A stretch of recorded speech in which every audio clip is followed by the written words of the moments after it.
So this here is the Deepcool ARGB CC560, and this case is the same one that I have in my own system, except I have the one with the blue fans.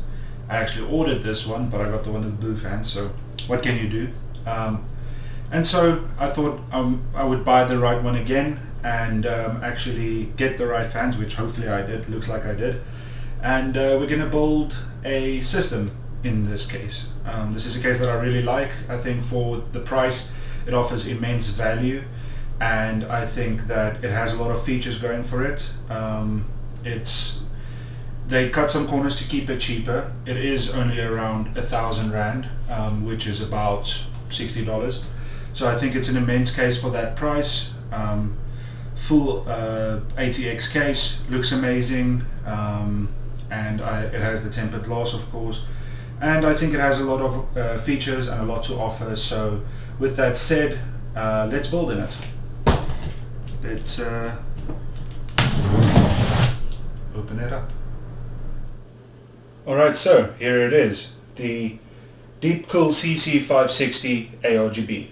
And so the features of this case, you have these little standard removable mesh filters. You've got one at the bottom as well, and I believe you've got one in the front as well. You have the standard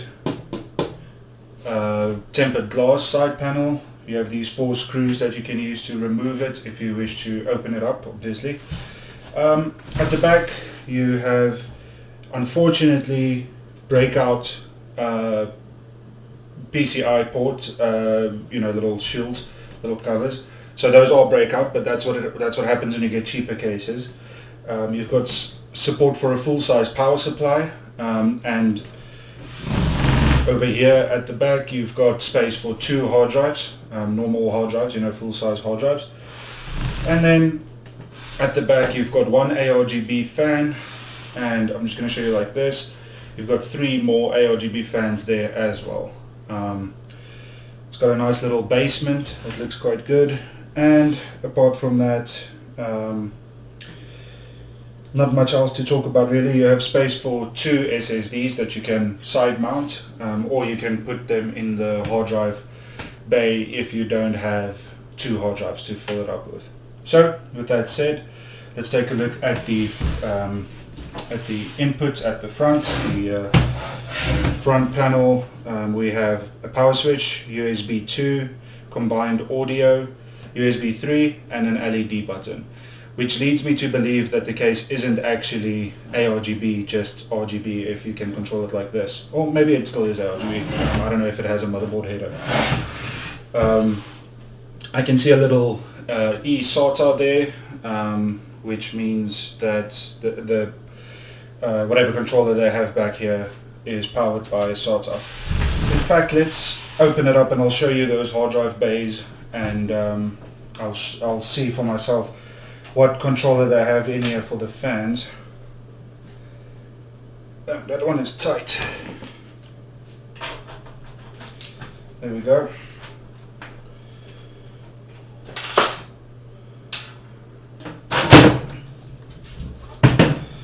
Just put this over there. Okay, so we have a little controller over here.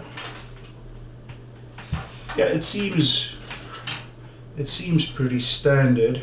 I'm just trying to see if I can find a motherboard header. Yeah, I'm not too sure. It's kind of cluttered right now, but if I do, I'll let you know in the build process. And then if you check back here, those are the spaces for your 2 hard drives.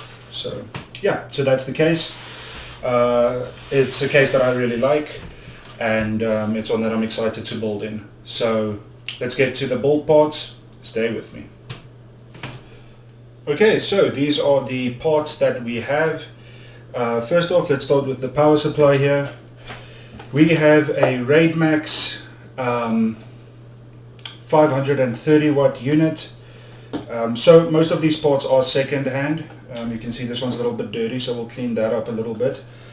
And this is it kind of looks semi-modular, but it isn't really. It's just, well, I guess it is. technically semi-modular, but yeah, this is a 530 watt unit. It's not the best unit, but it's not the worst. It's fine for these purposes. Now, unfortunately, I don't have all of the cables that comes with it, so I didn't have access to any Molex, and I thought I would probably need Molex, so I went out and bought one of these SATA to Molex converters. So that's going to come in handy.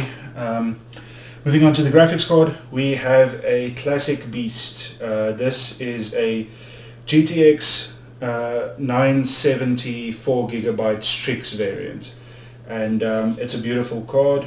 It looks great, runs quite well even in modern games, and it has that 8-pin power connection required there. So I'm excited to test this out. Moving on to the hard drive here, we have just a normal 128 gig Plextor drive, and this is just going to be for our OS. As for a hard drive, I have a bunch here, so let's just pick one of these. Probably going to put a 1 terabyte in it.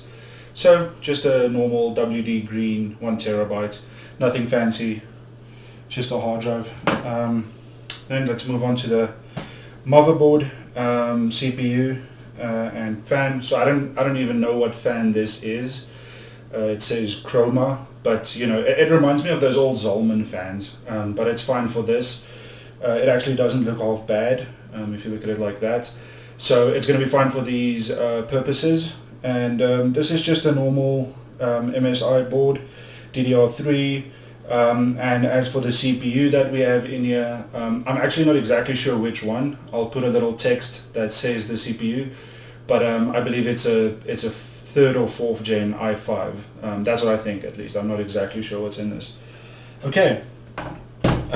This also has the IO shield, luckily, which helps with aesthetics. And then lastly, RAM. We just have 2 of these sticks. Just normal DDR3 1033 megahertz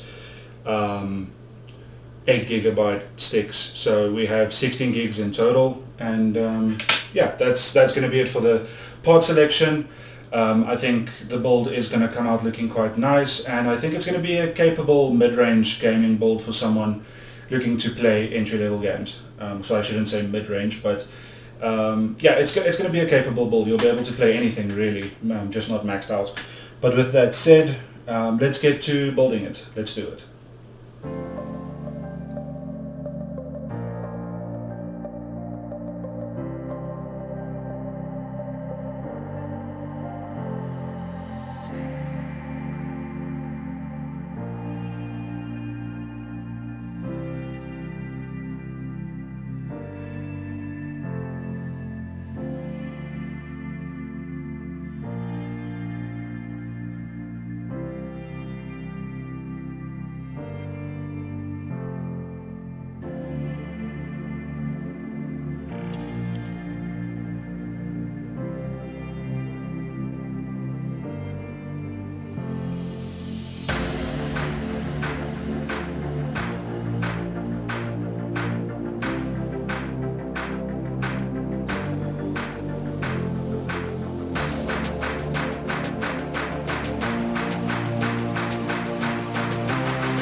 And here it is, the Deepcool CC560 ARGB, and yeah, it was a real pleasure to build in.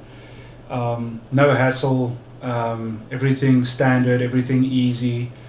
The cable management was a bit of a mess, as you could see, but I'm probably going to be taking this apart, so I don't really want to be spending too much time on something that I'm just going to take apart again, you know, spending too much time doing cable management, cable ties, all of that kind of stuff. If I'm just going to take it apart again, so so I decided to just not do too much cable management, but you know, in the front it's neat. It's a representation of what it would look like, and I think it came out amazing. I think it's a really good looking case. I think from all angles it looks really nice. That's what it looks like from the front. I haven't actually seen that. That looks really cool. And you have the LED button at the front where you can change the style of LED. That looks pretty cool.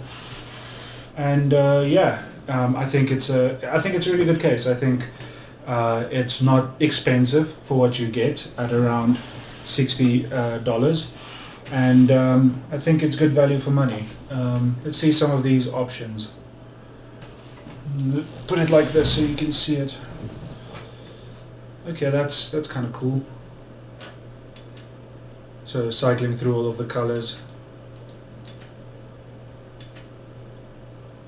I like this blue, sort of like that deep cool blue. Yeah, it looks nice. Yeah, just a bunch of options.